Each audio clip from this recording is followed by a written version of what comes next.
আশা করি আমার আগের ভিডিওটা তোমরা সবাই বুঝতে পেরেছো। তো এরপরে আজকেকার টপিক হচ্ছে গ্রুপয়েড, সেমি গ্রুপ, মনোয়েড। আমাদের মেন সিলেবাসে আছে গ্রুপ, কিন্তু গ্রুপে ঢুকতে গেলে আমাদের এই 3-4টে টার্ম একটু জেনে রাখতে হবে। বেশি ডিটেলসে জানার দরকার নেই, যেহেতু এগুলো আমাদের সিলেবাসে নেই। কিন্তু গ্রুপ জানতে গেলে আমাদের গ্রুপয়েড, সেমি গ্রুপ আর মনোয়েড এই 3টে কথা জানতে হবে, এবং তাদের দু একটা আমাদের যে ক্যারেক্টারিস্টিক্স তাদের সেইগুলো আমাদের একটু দেখে রাখতে হবে। তো আমরা ডিটেলসে পড়বো না, এগুলো জাস্ট একটু টাচ করে যাব। প্রথম হচ্ছে গ্রুপয়েড। গ্রুপয়েড কাকে বলে? ধরো একটা বাইনারি কম্পোজিশন, জি হচ্ছে একটা সেট, তার উপরে হচ্ছে এই কম্পোজিশনটা একটা নিয়েছি আমরা, ঠিক আছে? তো ধরে নিলাম যে এই যে কম্পোজিশনটা জি এর উপর আমরা নিয়েছি সেটা বাইনারি হয়েছে, সেটা ধরে নিয়েছি জি এর উপরে বাইনারি কম্পোজিশন হয়ে গেছে। বাইনারি মানে এর আগের দিন যেটা বলেছিলাম যে জি থেকে আমি দুটো সংখ্যা নেব, একটা এ একটা বি, দিয়ে এ কম্পোজ বি করে দেবো। এই যে কম্পোজিশনটা এ কম্পোজ বি করে দেবো। এই যে সংখ্যাটা পেলাম সেটাও যদি আমার জিতে থাকে তাহলে এই কম্পোজিশনটাকে বলবো বাইনারি কম্পোজিশন। জি থেকে যে কোনো দুটো সংখ্যার ক্ষেত্রে হতে হবে, যে কোনো, মানে এমন না যে সার্টেন দুটো সংখ্যার জন্য দুটো সংখ্যা নিলাম, তাদের কম্পোজ করে করলাম, সেটা জিতে চলে গেল তাহলে বাইনারি হয়ে গেল, তা কিন্তু নয়। প্রত্যেকটা সংখ্যার জন্য যেন এই ঘটনাটা ঘটে। কোন ঘটনা? না তো জি থেকে আমি দুটো সংখ্যা নেব, তাদের কম্পোজিশনটা করে দেবো, সেই কম্পোজিশন করে যে রেজাল্টেন্ট যে সংখ্যাটা আসলো, মানে এই যে রেজাল্টেন্ট সংখ্যাটা, সেটা যদি ঘুরিয়ে আবার জি এরই সংখ্যা হয় তাহলে এই কম্পোজিশনটাকে আমরা বলবো বাইনারি কম্পোজিশন, ঠিক আছে? আমি ধরে নিচ্ছি যে এটা হচ্ছে জি এর উপর একটা বাইনারি কম্পোজিশন অলরেডি হয়ে গেছে। তাই যদি হয় তাহলে এই জি কম্পোজটাকে এইভাবে যদি আমরা লিখি, জি কমা দিয়ে কম্পোজ ফার্স্ট ব্র্যাকেটের মধ্যে, তাহলে এটাকেই বলে দেবো আমরা গ্রুপয়েড। ক্লিয়ার? তাহলে গ্রুপয়েড মানে কিছুই না, জি এর উপরে যে কোনো একটা বাইনারি কম্পোজিশন যদি থাকে তাহলে সেই জি কমা ওই বাইনারি কম্পোজিশনটা একসাথে যদি আমি লিখি ব্র্যাকেটের মধ্যে, সেটাকে বলবো আমরা গ্রুপয়েড, ঠিক আছে? তাহলে ডেফিনেশন কি হবে? যে let G is a non empty set and composition is a binary composition on G. তাই যদি হয় then the algebraic structure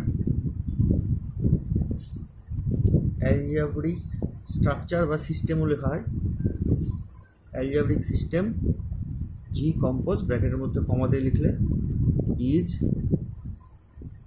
said to be a groupoid.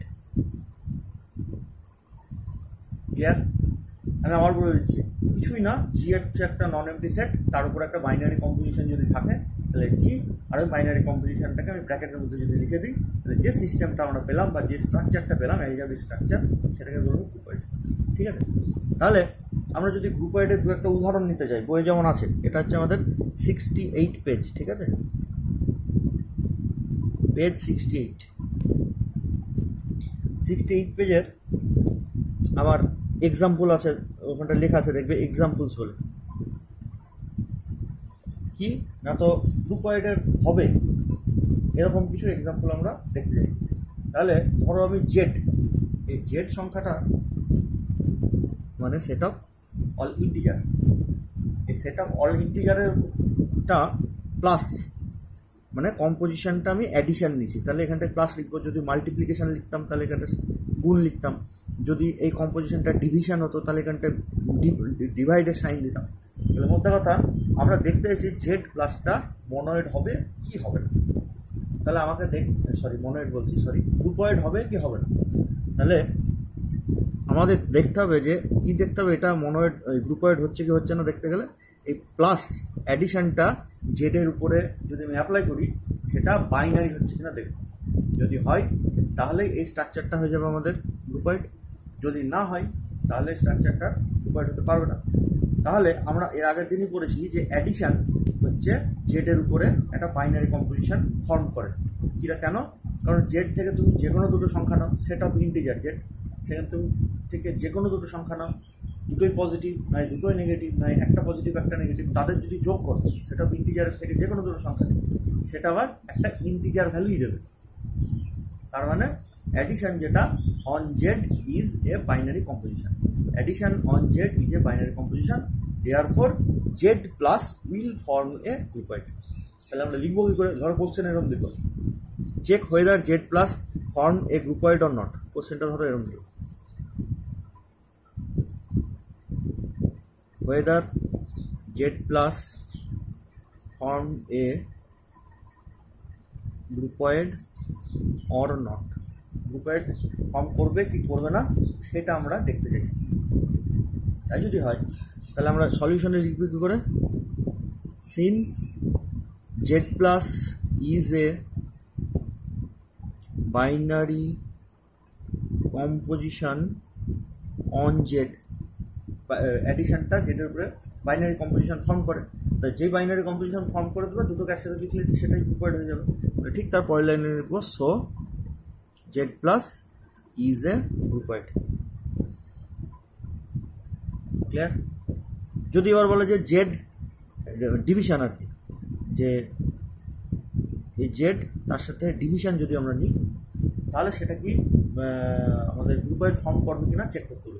তাহলে আমাকে দেখতে হবে যে ডিভিশনটা জেডের উপরে বাইনারি কম্পোজিশন ফর্ম করে কি করে না সেটা আমাদের আগে চেক করতে হবে। তো তাহলে আমি দেখি, তাহলে যে কোনো দুটো আমি যদি ইন্টিজার নিই পজিটিভ আর নেগেটিভ, তাদের যদি আমি ভাগ করি তাহলে সেটা ইন্টিজার হতেও পারে নাও হতে পারে। যেমন ধরো 6কে 2 দিয়ে ভাগ করলে ইন্টিজার হলো, এটাও জেডের সংখ্যা এটাও জেডের সংখ্যা, ভাগ করে দিলাম 3 যেটা পেলাম সেটাও জেডের সংখ্যা, সেটা এই দুটোর ক্ষেত্রে হলো। কিন্তু যদি আমরা উল্টো ভাগ করি, এটাও জেডের সংখ্যা এটাও জেডের সংখ্যা, কিন্তু আলটিমেটলি যেটা আসলো 1/3, এটা তো আর জেডের সংখ্যা নয়, কারণ ওটা তার ইন্টিজার নয়। তাহলে জেড থেকে যে কোনো দুটো সংখ্যা নিয়ে আমি যদি ভাগ করি, যে ভাগফলটা সবসময় যে জেডে থাকবে তার কোনো গ্যারেন্টি থাকতেও পারে নাও থাকতে পারে। তাহলে এই ক্ষেত্রে ডিভিশনটা কিন্তু জেডের উপরে বাইনারি কম্পোজিশন হলো না। তাহলে জেড কমা দিয়ে ডিভিশন যদি আমরা নিই এটা কিন্তু আমাদের গ্রুপয়েড হবে না। তাহলে ঠিক তার পরের লাইনে এটাকে যদি চেক করতে দেয় তাহলে আমরা এরকম লিখব যে since division is not a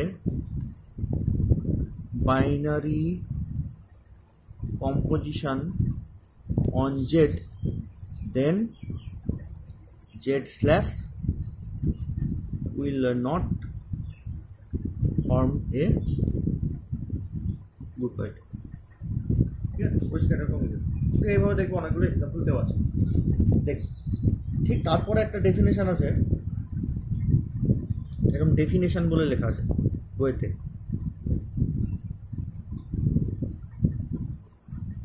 কি না তো কমিউটেটিভ গ্রুপয়েড কাকে বলে? তো আগের দিন আমরা কমিউটেটিভ পড়েছিলাম, কাকে বলে কমিউটেটিভ, কোন ঘটনাটাকে কমিউটেটিভ বলে। তো যদি কোনো একটা গ্রুপয়েড মানে অলরেডি সেটা বাইনারি কম্পোজিশন হয়ে আছে, গ্রুপয়েড মানে তো আমাকে বাইনারি হতে হয়, তো ধরো সেটা অলরেডি বাইনারি কম্পোজিশন হয়ে আছে, যদি ওই কম্পোজিশনটা বাইনারির সাথে সাথে কমিউটেটিভও হয়ে যায় তাহলে সেটাকে বলবো আমরা কমিউটেটিভ গ্রুপয়েড। শুধু কমিউটেটিভ গ্রুপয়েড কেন, commutative semi group, commutative group ইত্যাদি ইত্যাদি সব একই টাইপের গ্রুপ। ধরো কিছু একটা সিস্টেম গ্রুপ হয়েই আছে, যদি সেটা আবার কমিউটেটিভ হয় তাহলে কমিউটেটিভ গ্রুপ। ধরো একটা গ্রুপয়েড হয়েই আছে, সেটা যদি কমিউটেটিভ হয় মানে কমিউটেটিভ প্রপার্টিকে ফলো করে তাহলে সেটাই কমিউটেটিভ গ্রুপয়েড। ধরো একটা কমিউটেটিভ সেমি গ্রুপ কাকে বলবো? একটা সেমি গ্রুপ হয়ে আছে, সেই সেমি গ্রুপটা যদি কমিউটেটিভ প্রপার্টিকে স্যাটিসফাই করে তাহলে সেটাই বলবো কমিউটেটিভ সেমি গ্রুপ। ঠিক আছে, তাহলে তার ডেফিনেশন আমরা কি লিখবো? যে let G compose is a groupoid if composition is also commutative, then G-compose is said to be a commutative groupoid. Commutative মানে আমরা আগের দিনই জেনেছি কমিউটেটিভ কাকে বলে, যে যদি a compose b is equals to b compose a হয় তাহলে এই কম্পোজিশনটাকে বলা হয় কমিউটেটিভ। ঠিক আছে, তাহলে ওরকম গ্রুপয়েড অলরেডি হয়েছিল, সেটার সঙ্গে গ্রুপয়েড অলরেডি হয়েছিল, সেই সঙ্গে সঙ্গে যদি এই কম্পোজিশনটা কমিউটেটিভ শুদ্ধ হয় তাহলে আমরা বলবো কমিউটেটিভ। এই কম্পোজিশনটা যদি কমিউটেটিভ শুদ্ধ হয় তাহলে বলবো কমিউটেটিভ গ্রুপয়েড। ঠিক আছে, আচ্ছা, ঠিক তারপরে আইডেন্টিটি আছে, আইডেন্টিটিগুলো আমরা পরে করবো, কোনো দরকার নেই। ঠিক তারপরে চলে আসবো 70 পেজ, 70 নম্বর পেজ। ঠিক আছে, আমার বই 70, তোমাদের 71 বা 72 হতে পারে। এরপরে হচ্ছে সেমি গ্রুপ। আমরা এগুলো এত ডিটেলসে পড়বো না, ঠিক আছে, এগুলো আমাদের ইনিশিয়াল কাজে লাগবে, সেই জন্য আমরা একটু করে জেনে রাখবো। সেমি গ্রুপ কাকে বলে? ধরো let G compose is a groupoid, এটা অলরেডি একটা গ্রুপয়েড হয়েছিল জি কম্পোজটা, তার মানে এই কম্পোজিশন যেটা সেটা জি এর উপরে অলরেডি বাইনারি হয়েছিল দিয়ে, সেই জন্য এটা গ্রুপয়েড হয়েছিল। এবার যদি দেখা যায় এই কম্পোজিশনটা এর উপরে অ্যাসোসিয়েটিভও হয়ে গেছে, তার মানে বাইনারি ছিলই, দেখা যাচ্ছে ওই যে কম্পোজিশন সেটা অ্যাসোসিয়েটিভও হয়ে গেছে, তাহলে ওই গ্রুপয়েডটাকেই বলবো আমরা সেমি গ্রুপ। তাহলে নাও if composition is associative, then G-compose is said to be a semigroup। তাহলে গ্রুপয়েড হয়েছিল, তার সাথে এবার যদি আমি ওই যে কম্পোজিশনটা সেটা অ্যাসোসিয়েটিভ হয়ে যায় তাহলে সেটাকে আমরা বলবো সেমিগ্রুপ। ঠিক আছে, তারপরে কমিউটেটিভ সেমিগ্রুপ কাকে বলবো? ধরো অলরেডি একটা জি কম্পোজটা সেমিগ্রুপ হয়েছিল, মানে বাইনারি অ্যান্ড অ্যাসোসিয়েটিভ হয়েছিল, সে যদি কমিউটেটিভ হয়ে যায় তাহলে কমিউটেটিভ সেমিগ্রুপ। যদি কমিউটেটিভ না হয় তাহলে বলবো নন কমিউটেটিভ সেমিগ্রুপ। কমিউটেটিভ প্রপার্টি স্যাটিসফাই করলেই সেটা কমিউটেটিভ অমুক, সেটা বলবো। তাহলে গেল এটা। আচ্ছা, ঠিক, এরপরে আমাদের দু একটা এক্সাম্পল জেনে রাখতে হবে, দেখবে এক্সাম্পল তার নিচেই দেওয়া আছে। তারপরে মনোয়েড 71 পেজ। মনোয়েড কাকে বলে? মনোয়েড মানে হচ্ছে যদি সেমি গ্রুপটা তার আইডেন্টিটি এলিমেন্টকে কন্টেন করে তাহলে জি কম্পোজটাকে বলবো যে একটা মনোয়েড। ঠিক আছে, তাহলে আমাকে প্রথমে জানতে হবে যে ওই আইডেন্টিটি এলিমেন্টটা কি। ঠিক আছে, তো আইডেন্টিটি এলিমেন্টটা কি? আইডেন্টিটি এলিমেন্ট, আমি মনোয়েডের ডেফিনেশনের আগে আইডেন্টিটি এলিমেন্ট কাকে বলে সেটা দিচ্ছি।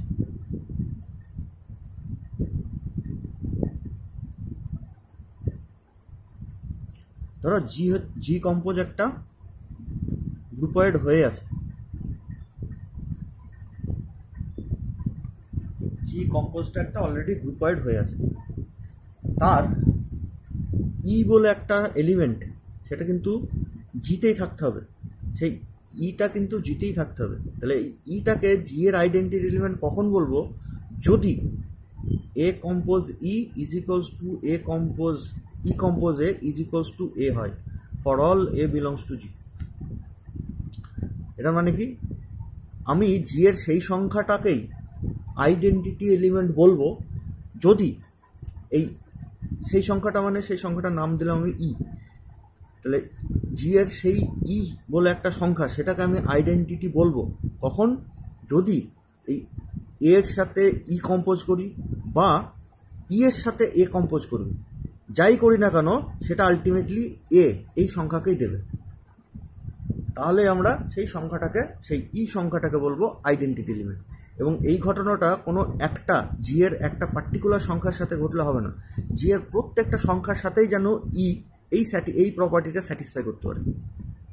ধরো সার্টেন একটা সংখ্যার জন্য, ধরো সেই সংখ্যাটা হচ্ছে 1, তাহলে 1 compose e is equals to e compose 1 is equals two 1 একটা সংখ্যার জন্য হলো, কিন্তু নেক্সট পরের সংখ্যাটার জন্য আর এটা হতে পারছে না, সে আমরা দেখবো কী করে হচ্ছে, কেন হচ্ছে না তার কী উদাহরণ সেটা আমরা পরে দেখছি। কিন্তু যদি এরকম ঘটে যে একটা সংখ্যার জন্য হচ্ছে বা কিছু সংখ্যক সংখ্যার জন্য হচ্ছে, কিন্তু সব সংখ্যার জন্য ইটা এই প্রপার্টিকে স্যাটিসফাই করতে পারছে না, তাহলে ইটা কিন্তু আইডেন্টিটি এলিমেন্ট হবে না। ক্লিয়ার?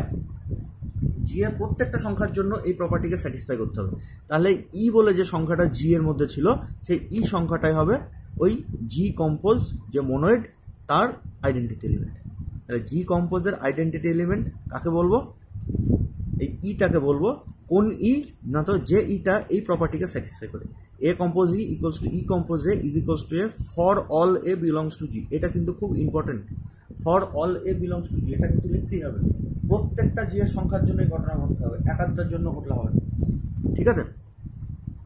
তো এবারে যদি ধরো, তাহলে ইটা হয়ে গেল আইডেন্টিটি। এবার মনোয়েডে আমি আসছি। মনোয়েড কাকে বলে?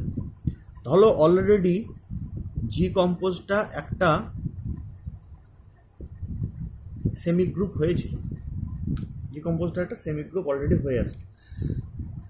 তো যদি এবার দেখা যায় যে জি কম্পোজ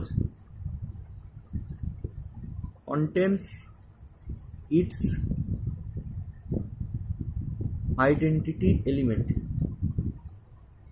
also, যদি জি কম্পোজটা সেমি গ্রুপ অলরেডি হয়ে আছে, মানে ওটা অলরেডি প্রথমেই বাইনারি ছিল, সেই সঙ্গে সঙ্গে অ্যাসোসিয়েটিভও হয়ে গেছে, সেই জন্য এটা সেমি গ্রুপ আমরা বলছি। তো যাই হোক, এটা একটা সেমি গ্রুপ হয়েছিল।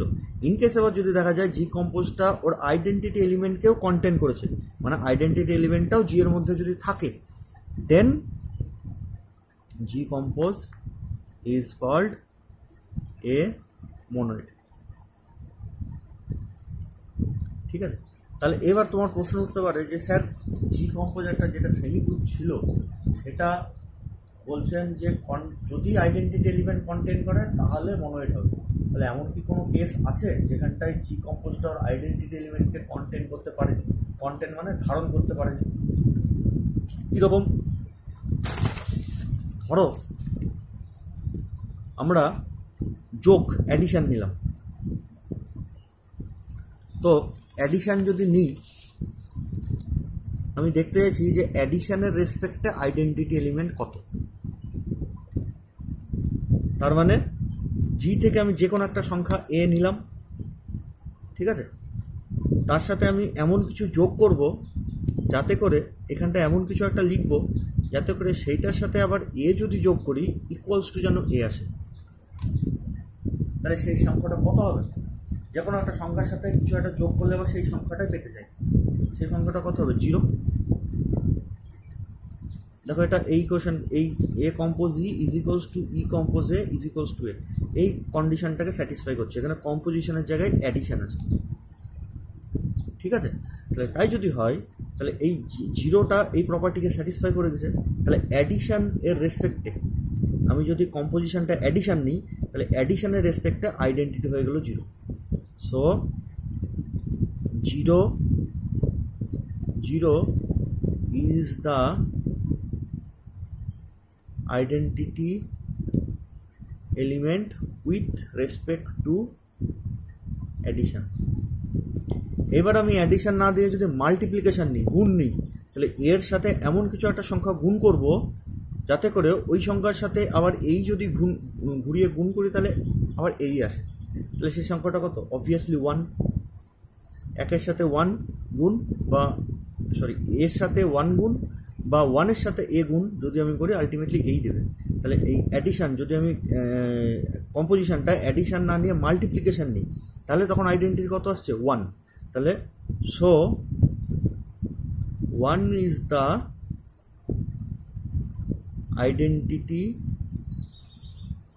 Element with respect two multiplication.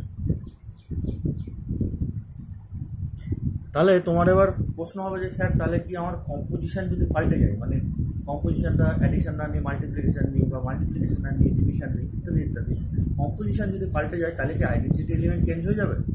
তোমার যদি এটা মনে কোশ্চেন থাকে তাহলে সেটার উত্তর হচ্ছে হ্যাঁ। যদি যদি কম্পোজিশন পাল্টে যায় তাহলে আইডেন্টিটিও পাল্টে যাবে। যেমন এখানটা অ্যাডিশনের রেসপেক্টে 0, মাল্টিপ্লিকেশনের রেসপেক্টে আইডেন্টিটি 1। ঠিক আছে, সে তো নয় গেল। এবার আমরা মেন কোশ্চেনে চলে আসছি যে এমন কি হতে পারে কখনো যে জি কম্পোজটার আইডেন্টিটি এলিমেন্ট আছে কিন্তু সেটা জি কম্পোজের মধ্যে নেই? এমন কি হতে পারে? সেটা হতেও পারে। কীরকম? যেমন ধরো আমি সেট অফ ন্যাচারাল নাম্বার নিলাম আর অ্যাডিশান নিলাম কম্পোজিশন, তাহলে কম্পোজিশনের রেসপেক্টে আইডেন্টিটি এলিমেন্ট 0, একটু আগে আমরা দেখলাম। কম্পোজিশনের রেসপেক্টে আইডেন্টিটি এলিমেন্ট হচ্ছে 0, এখনই দেখলাম। কিন্তু 0টা কি এনের মধ্যে আছে? ন্যাচারাল নাম্বার তো 1 থেকে শুরু হয়, 1 2 3 4 5 6 করে শুরু হয়। তাহলে n প্লাস যদি আমরা নিই তাহলে তার আইডেন্টিটি এলিমেন্ট এক্সিস্ট করছে, মানে আমি আইডেন্টিটি এলিমেন্টটা বার করতে পারবো কিন্তু সেটা এনের মধ্যে থাকছে না। তাহলে কিন্তু এই n প্লাসটা আমাদের আর মনোয়েড হতে পারবে না। ক্লিয়ার? আমি আবার বলছি, n প্লাস যদি নিই তার আইডেন্টিটি এলিমেন্ট 0, সেটা আমি ক্যালকুলেশন করে বার করতে পারবো, কিন্তু ওই 0টা এনের মধ্যে নেই। তাহলে আইডেন্টিটি এলিমেন্ট এক্সিস্ট করেছে কিন্তু সেটা n প্লাসের মধ্যে থাকতে পারছে না, তাহলে সেটা কিন্তু আর সেমি গ্রুপ হবে না। তাহলে তোমাকে যদি কোশ্চেন দেয় যে does n plus form a semigroup, monoid, যে n প্লাসটাকে মনোয়েড ফর্ম করবে, তোমার কোশ্চেন অ্যান্সার কি লিখবো? যে since 0 is an identity element of n plus but does not belongs to n, therefore n plus can not form a monoid. Clear? তাহলে এবার আমি দেখি n প্লাস না নিয়ে যদি z প্লাস নিই তাহলে কি হবে। z প্লাসের কি আমাদের কি বলে আইডেন্টিটি এলিমেন্ট যেটা, সেটা আছে কিনা সেটা আমরা দেখতে চাইছি। যদি z এর মধ্যে থাকে তাহলে হ্যাঁ ওটা, তাহলে এটা কিন্তু আমাদের মনোয়েড হলো না, এটা কিন্তু আমাদের মনোয়েড হলো না, ব্র্যাকেটে ক্রস লিখে দিলাম। এবার আমি z প্লাসটা মনোয়েড কিনা দেখি। তাহলে আবারও সেই অ্যাডিশন হচ্ছে প্লাস, এর আইডেন্টিটি এলিমেন্ট 0, সেই 0টা কিন্তু আমাদের এখানটা যেমন এনে ছিল না, কিন্তু 0টা জেডের মধ্যে আছে, কারণ সেট অফ ইন্টিজারের মধ্যে, সেট অফ ইন্টিজার জেড, তার মধ্যে কিন্তু 0টা থাকে। 0 জেডের মধ্যে কী কী থাকে? 0 +-1 +-2 +-3 +-4, 0 থেকেই শুরু হয়। তাহলে 0টা আইডেন্টিটি এলিমেন্ট আবার জেডের মধ্যেও আছে, তাহলে এটা আমাদের একটা মনোয়েড হবে। পাশে টিক মেরে দিলাম, তার মানে এটা হবে মনোয়েড। ঠিক আছে, এই হচ্ছে ঘটনা। গ্রুপয়েড, সেমি গ্রুপ, মনোয়েড আমাদের এইভাবে পরপর আসে। তাহলে আমি আরও একবার বলে দিচ্ছি, দেখো গ্রুপয়েড, সেমি গ্রুপ, মনোয়েড, এদের মধ্যে পার্থক্য হবে কি, রিলেশনটা কি। যদি ধরো যদি composition is a binary, composition on G, কম্পোজিশনটা যদি জি এর উপরে বাইনারি কম্পোজিশন ফর্ম করে, শুধু কম্পোজিশন হলেও হবে না, এটাকে বাইনারি কম্পোজিশন হতে হবে, দেন জি কম্পোজ ইজ এ কি বলে ওটা আমাদের গ্রুপয়েড। এটা হচ্ছে আমাদের 1 নম্বর।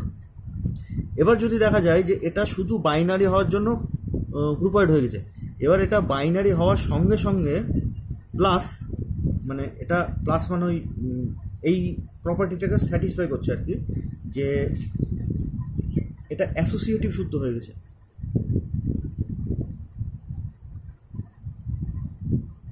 তার মানে বাইনারি তো ছিলই, সেই সঙ্গে সঙ্গে কম্পোজিশনটা অ্যাসোসিয়েটিভ হয়ে গেছে, তাহলে তখন জি কম্পোজটা আমাদের হয়ে যাবে সেমি গ্রুপ। ক্লিয়ার? তার মানে সেমি গ্রুপ হতে গেলে কম্পোজিশনটা বাইনারি হতে হবে অ্যাজ ওয়েল অ্যাজ অ্যাসোসিয়েটিভও হতে হবে। ক্লিয়ার?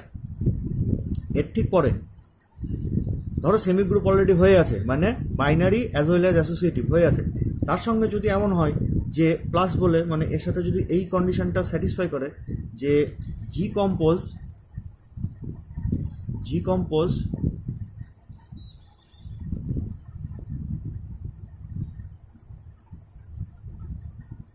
contains its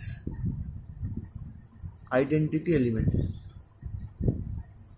জি কম্পোজটা যদি আইডেন্টিটি এলিমেন্টটাও কন্টেন করে, তাহলে তখন সেটাকে, যে জি কম্পোজটা পেলাম সেটাকে বলবো আমরা মনোয়েড। ক্লিয়ার? তাহলে মনোয়েড যদি হয় তাহলে তোমাকে কি লিখতে হবে, ইফ এত দূর পর্যন্ত আসতে হবে তো, তাহলে if composition is binary and associative and G-compose contains its identity element, then G-compose is said a monoid. তোমাকে যদি বলে what do you mean by monoid, তাহলে তোমাকে তো এতগুলো সব লিখতে হবে। তাহলে লিখবো কি, যে if composition is binary on G and associative on G and G compose contains its identity element, then G compose is called a monoid. যদি বলে যে সেমি গ্রুপ, যে what do you mean by semigroup বা semigroup কাকে বলে যদি জিজ্ঞেস করে, তাহলে লিখবো যে if composition is binary on G and associative then G compose is a semigroup. তখন আমরা এত পর্যন্ত লিখবো। মধ্যে কথা, বাইনারি হলে, শুধু বাইনারি হলে হবে আমাদের গ্রুপয়েড, বাইনারি প্লাস অ্যাসোসিয়েটিভ যদি হয় তাহলে semigroup, binary plus associative plus G কম্পোজটা যদি তার নিজের আইডেন্টিটিকে কন্টেন্ট করে তাহলে সেটাই হয়ে যাবে মনোয়েড। ঠিক আছে, এই হচ্ছে আমাদের মনোয়েড। মনোয়েডের সাথে পার্টিকুলার আর একটা প্রপার্টি যদি যোগ করি তাহলে আমরা গ্রুপ পেয়ে যাব, যেটা আমাদের মেন সিলেবাসে আছে, গ্রুপ। তো গ্রুপটা আমি আগে বলতে চাইছি না, মনোয়েডের আমি দু একটা ক্রাইটেরিয়া বলে দিচ্ছি, দু একটা ছোটো ছোটো থিওরাম আছে মনোয়েডের উপরে, একদম শর্ট কোশ্চেন আসার মতো। তো সেইটা আমি আজকে বলে দিচ্ছি। গ্রুপটা আমরা নেক্সট দিন গ্রুপে। থিওরাম নাম্বার হচ্ছে, আচ্ছা আবার এই মনোয়েডটা যদি এটা যদি কমিউটেটিভ শুদ্ধ হয়ে যায়, মানে binary plus associative plus G compose contains in its identity element, তাহলে মনোয়েড চলে আসলো। ঠিক তারপরে if composition is commutative on G, যদি জিটার উপরে কমিউটেটিভ হয়ে যায় তাহলে এটাকেই বলবো কমিউটেটিভ মনোয়েড, আর যদি না হয় কমিউটেটিভ তাহলে নন কমিউটেটিভ মনোয়েড। মানে থিওরাম নাম্বার হচ্ছে 2.4.1, এর পেজ নাম্বার হচ্ছে 71। ইনভার্স কাকে বলে সেটা আমাদের আগে জানতে হবে, তারপরে এই থিওরামটা আমরা আসব। ইনভার্স কাকে বলে, তাহলে আমরা প্রথমে ইনভার্স কাকে বলে সেটা দেখি। ধরো জি কম্পোজ একটা মনোয়েড হয়ে আছে, এটা অলরেডি একটা মনোয়েড। এইবার যদি দেখা যায় তাহলে মনোয়েড হয়ে আছে মানে এর মধ্যে একটা আইডেন্টিটি এলিমেন্টও আছে, মানে জি এর মধ্যে নিশ্চয়ই ওর আইডেন্টিটি এলিমেন্টটা চলে এসছে আর কি, তবে সেটা মনোয়েড হতে পেরেছে। তার আইডেন্টিটি এলিমেন্ট ধরে নিলাম ই, ঠিক আছে। তাহলে জি কম্পোজ একটা মনোয়েড ছিলই, তাহলে মনোয়েড যেহেতু তার আইডেন্টিটি এলিমেন্ট থাকবে, আমি ধরে নিলাম সেই আইডেন্টিটি এলিমেন্ট হচ্ছে ই। তাহলে এর যে কোনো একটা সংখ্যা এ বিলংস টু জি, যে কোনো একটা সংখ্যা, এটা যদি একটা জি এর সংখ্যা হয় তাহলে এই এ সংখ্যার জন্য যদি এমন হয় a compose a dash is equals to a dash compose a is equals to e, যদি এরকম পাই, এ বলে জি থেকে একটা সংখ্যা নিলাম, তার জন্য আমি যদি এ ড্যাশ বলে আর একটা সংখ্যা পাই, যাতে করে a compose a dash is equals to a dash compose a is equals to e হয়, তাহলে এই এ ড্যাশ যে সংখ্যাটা সেটাই বলবো ইনভার্স অফ এ। এটাকে আমরা এ এই সংখ্যাটার ইনভার্স বলবো। যদি তুমি একটু বাস্তব কিছু উদাহরণ নিতে যাও, তাহলে ধরো জি প্লাস এটা একটা মনোয়েড, ঠিক আছে। এবার প্লাস যেহেতু এর আইডেন্টিটি এলিমেন্ট নিশ্চয়ই জিরো হবে, ঠিক আছে। এবার আমি দেখতে চাইছি যে আচ্ছা জি প্লাস না নিয়ে আমি অন্য কিছু নিই, ধরো জেড প্লাস নিলাম। জেড প্লাস একটা মনোয়েড, তাহলে তার আইডেন্টিটি এলিমেন্ট হচ্ছে 1, এটা হচ্ছে আমাদের আইডেন্টিটি এলিমেন্ট জিরোটা। তাহলে আমি এই জেডের থেকে যে কোনো একটা সংখ্যা 2 নিলাম, এই 2-এর ইনভার্স কত দেখতে চাইছি, তাহলে 2-এর সাথে আমি কম্পোজিশনটা অ্যাডিশন, তাহলে 2 প্লাস একটা সংখ্যা a dash it equals to a dash plus 2 equals to জন্য আইডেন্টিটি মানে 0 আসে। এই কন্ডিশনকে যদি লিখতে যাই তাহলে এটা লিখতে হবে যে 2 plus A dash is equals to a dash plus 2 is equals two 0 হতে হবে। তাহলে এই যে এ ড্যাশ যেটা, সেটাই হবে আমাদের 2-এর inverse with respect to addition. তাহলে এখান থেকে এ ড্যাশের ভ্যালু কত, এটার সাথে এটা যদি ইকুয়াল করো তাহলেও 2, এটার সাথে যদি এইটা ইকুয়াল করো তাহলেও 2। দুটো থেকে কিন্তু সেম ভ্যালু আসতে হবে। এটা ইকুয়ালস টু 0 যদি লিখি, সেখান থেকে এ ড্যাশের যা ভ্যালু আসছে, এখান থেকে এটা যদি 0 লিখি, এখান থেকেও যেন এ ড্যাশের সেম ভ্যালু আসে। যদি সেম ভ্যালু আসে তাহলে কিন্তু আমাদের এটাকে আইডেন্টিটি এই ইনভার্স বলবো এ ড্যাশটাকে। আর যদি এখান থেকে এ ড্যাশের একটা ভ্যালু আসলো, এখান থেকে আরেকটা ভ্যালু আসলো, তাহলে কিন্তু সেটাকে আমরা ইনভার্স বলবো না। ঠিক আছে, কি বলবো সেটা পরের কথা, কিন্তু ইনভার্স বলবো না। তো যাই হোক, দুটো থেকে এখানটায় -2 আসছে, তাহলে 2 এই যে সংখ্যাটা যেটা আছে তার অ্যাডিশনের রেসপেক্টে ইনভার্স হচ্ছে আমাদের -2। এবার যদি তুমি মাল্টিপ্লিকেশনের রেসপেক্টে নিতে চাও, তাহলে মাল্টিপ্লিকেশনের রেসপেক্টে যদি নিতে চাও, যে ধরো আর প্লাস মানে রিয়েল নাম্বার, আর প্লাস আর মানে ইনটু আর মাল্টিপ্লিকেশন ডট, আর ডট মানে মাল্টিপ্লিকেশন, এটাও একটা মনোয়েড। ঠিক আছে, তাহলে এটাও একটা মনোয়েড। এইটার ডট যেহেতু, তাহলে এর আইডেন্টিটি হবে 1, যেহেতু মাল্টিপ্লিকেশন রেসপেক্টে আইডেন্টিটি 1। তো এবার আমি 2, এটাও রিয়েল নাম্বার, তাহলে এবার আমার এই 2 এই সংখ্যাটার মাল্টিপ্লিকেশন রেসপেক্টে আইডেন্টিটি কত লিখি, তাহলে 2 into a dash equals to a dash into 2 is equals two identity 1 লিখতে হবে। তাহলে এখান থেকেও এ ড্যাশের ভ্যালু হাফ, এটার থেকে এটা যদি ইকুয়াল করি সেখানেও এ ড্যাশের ভ্যালু হাফ। তাহলে 2 এর অ্যাডিশনের রেসপেক্টে যখন আইডেন্টিটি -2, সেই ক্ষেত্রে মাল্টিপ্লিকেশনের রেসপেক্টে কিন্তু হাফ। সুতরাং যে কোনো একটা সংখ্যার ইনভার্সটাও যেমন আইডেন্টিটিটা কম্পোজিশনের সাথে সাথে পাল্টে যায়, সেরকম যে কোনো একটা সংখ্যারও ইনভার্স সেটাও কিন্তু কম্পোজিশনের রেসপেক্টে পাল্টে যায়। একটু আগে আমরা দেখলাম যে যেমন 2 এর অ্যাডিশনের রেসপেক্টে আইডেন্টিটি -2, কিন্তু মাল্টিপ্লিকেশনের রেসপেক্টে আইডেন্টিটি হয়ে যাচ্ছে হাফ। ঠিক আছে, তো সেই রকম ব্যাপার হচ্ছে এটা। তো এই হচ্ছে ঘটনা, আইডেন্টিটি কিন্তু আমাদের সময় মানে কম্পোজিশনের রেসপেক্টে পাল্টে যায়। তো আজকে এই ভিডিওটাই এই পর্যন্তই থাকলো। হ্যাঁ, এর নেক্সট দিন আমরা মনোয়েডের উপরে থিওরাম পড়বো। তা তোমাদের কাজ হচ্ছে এই গ্রুপয়েড, সেমি গ্রুপ, মনোয়েড এটা ভালো করে পড়া।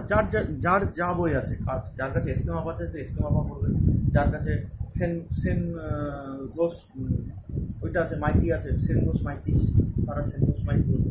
যার কাছে যেটা আছে সে সেই বইটা পড়বে, যে ভালো করে গ্রুপয়েড, সেমি গ্রুপ, মনোয়েড এদের মধ্যেকার রিলেশনটা পড়বে। আমি নেক্সট ভিডিওতে মনোয়েডের উপরে থিওরামগুলো 2-4টে ছোটো ছোটো থিওরাম আছে সেগুলো পড়ি। ঠিক আছে, বেশ।